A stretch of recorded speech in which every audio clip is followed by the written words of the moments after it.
Bonjour, j'espère que tu vas bien. Mon nom est Sébastien et dans cette vidéo, je vais te donner un conseil pour ton apprentissage du français. C'est un conseil que je donne à tous mes étudiants, peu importe le niveau, débutant, intermédiaire, avancé. C'est une technique qui fonctionne pour tout le monde. Cette technique, tout simplement, c'est de décrire ce que tu fais.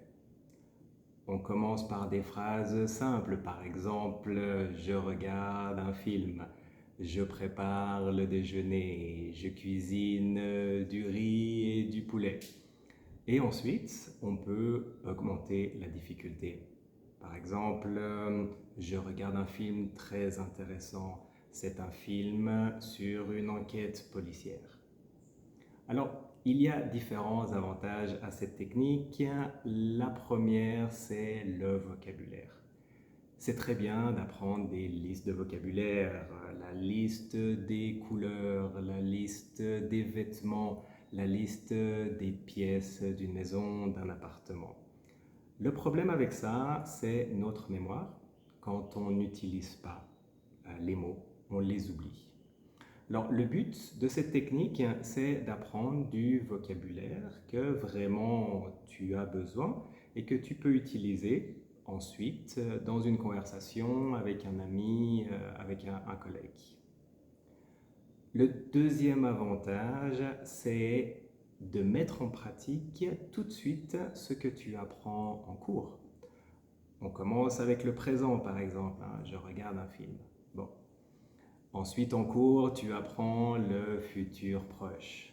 Donc, on essaye tout de suite. Ce soir, je vais regarder un film. Ce week-end, avec mes amis, nous allons manger au restaurant. Ensuite, tu apprends le passé composé.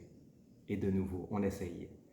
Hier soir, j'ai regardé un film, j'ai beaucoup aimé ce film. Le troisième avantage, c'est la fréquence. Alors, c'est très bien d'étudier 1 heure.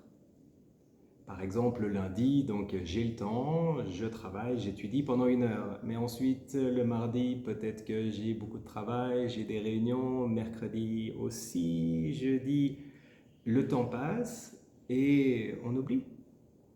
Donc, cette technique, l'avantage, c'est d'être en contact très régulièrement avec la langue française.